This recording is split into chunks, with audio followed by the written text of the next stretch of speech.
I continue with my responses to Ben Douglas. He has posted some videos over on GodTube. I gotta admit, seeing the number of Roman Catholics posting on GodTube truly makes me wonder, and maybe this makes me a mean man, but remember, everything I had on GodTube just disappeared one day. No email, no nothing, just everything deleted, gone. And it took quite some time to reconstitute all that over on YouTube. And sort of does make one wonder a little bit, but who knows? I'm not blaming Ben Douglas. Just maybe there's a bit of a theological paradigm amongst those who run the place. I don't know. I'm probably just a terrible person for even pondering the possibility, but never have figured out how you can just delete an entire account and then when they write, oh, well, you can always sign up again. Given how fast GodTube processes videos, I'd be an old man by the time I got caught up.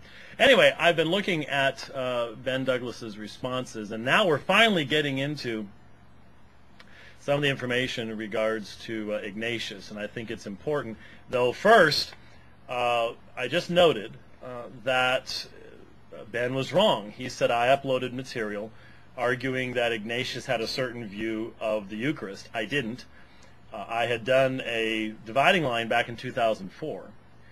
And then when Steve Ray appeared on Catholic Answers and started popping off all this stuff about Ignatius, totally ignoring the context, then I took that audio and I synced it up with the text from Ignatius himself and posted this in response to Steve Ray as part of a number of things I posted in response to Steve Ray. Keep that in mind as we listen to what Ben Douglas has to say. So in response to this, Steve Ray, a Catholic apologist, posted a blog article with the title, "Was the Anti-Catholic Right on YouTube? Was St. Ignatius of Antioch a Reformed Baptist?"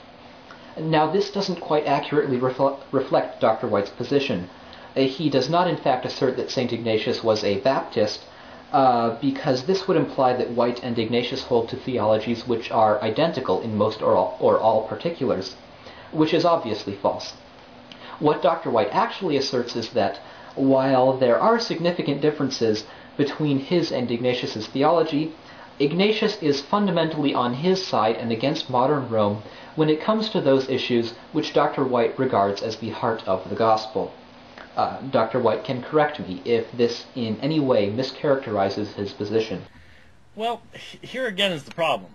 First of all, I appreciate Ben, at this point, accurately pointing out that what Steve Ray said was wrong. It was an error. I would point out to Ben that this is a continued effort on Steve Ray's part to be wrong and to use the anti-Catholic moniker and to misrepresent things. He knows he's doing this. It's purposeful on his part. So if I've missed your videos correcting Steve Ray, I'd like to see where they are. I really would. I would be very happy to see them. But I'm not presenting Ignatius as a Reformed Baptist. All I'm asking people to do is allow Ignatius to be Ignatius. Ignatius did not address every issue that I would like him to have addressed.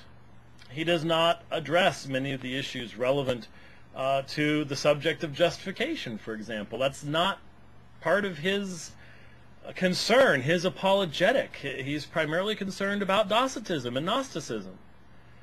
And so he's going to emphasize those things that are important to there. So I don't know that we can create a systematic theology of Ignatius.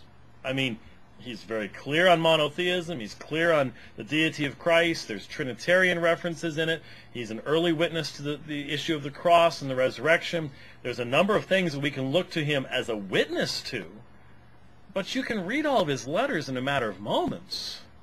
So I'm not trying to say he is significantly closer to me than Rome on this issue, this issue, this issue. The whole reason I brought him up is real simple. Roman Catholic apologists abuse his statements and read back into him anachronistically modern Roman Catholic definitions that simply aren't there. There is no way to honestly and forthrightly say this is what the man meant in regards to transubstantiation. He was not an Aristotelian, and many are the Roman Catholic scholars who agree with this and recognize this is the case.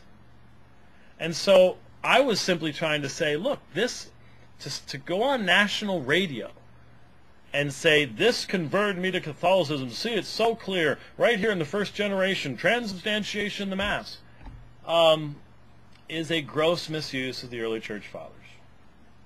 That's what I was trying to do, and I think any fair reading or listening to the videos that I posted, which are still right on this YouTube account, will verify that that's exactly what my argumentation was.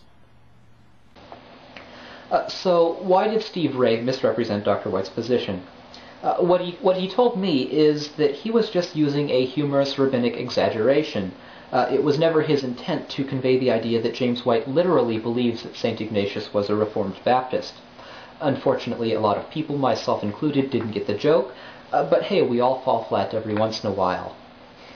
Oh, but according to James White, Steve Ray's motivations were much more sinister. He was being deliberately deceptive.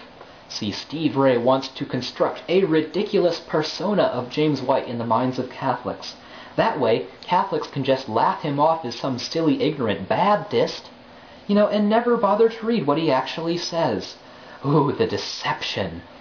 This also explains why Steve Ray doesn't like to mention James White's name. See, he'll stoop to any level to prevent and obstruct Catholics from finding and reading what James White actually has to say. Yet further, this explains why Steve Ray eventually changed the title of his blog article to Was St. Ignatius a Protestant? See, now that it doesn't mention Reformed Baptist anymore, it's difficult for Catholics to figure out, so much as who Steve Ray is talking about. Man, Steve Ray really doesn't want anyone to read James White. Wow! This is, of course, a load of nonsense. No, Ben, it is not a load of nonsense. Not when this man is willing to post on his blog slanderous, libelous accusations against people in my family. When he is willing... Go back, Ben. Read, if he's even left them there. I suppose he could pull them. He's edited other things before, but if the stuff's still there, or go to my blog, search on Steve Ray, and I will have quoted what he actually originally said. The kinds of invective, and I also have the private correspondence too, that you are not aware of. And the fact of the matter is, anyone can read Steve Ray. And I can tell you why he behaves the way he does, why he will not even mention me by name. Because the man knows in his heart of hearts that he is dishonest. He knows that his very story that he tells about Baptists and how he represents them without distinction as utterly ignorant and stupid would crumble like a paper house in a debate with yours truly. He knows that. And yes, he did change the title after I pointed it out. But as you pointed out, it was misrepresentative. You want to believe it was just meant to be humorous. Well, sorry, I don't find it very funny, especially when it happens over and over and over again. The language he uses, Ben, is not that of a person who's trying to be funny. The language he uses is the language of a person who's trying to be as disrespectful as he possibly can be to cover the fact that every time I challenge him on factual issues, he runs for the hills. He ran and hid behind Gary Machuda on the Jerome and Athanasius issues. He just blew up on the 33,000 denominations issues. And he is a man who knows he could never stand in public and survive a meaningful debate. He knows it. And I imagine that probably makes him a little uncomfortable. And so that creates all sorts of less than appropriate behavior. So no, sir, you can mock it all you want, but I think a lot of folks agree with me. When they watch Steve Ray and they watch the way he behaves and they watch his dismissiveness, it's a very nervous dismissiveness. you.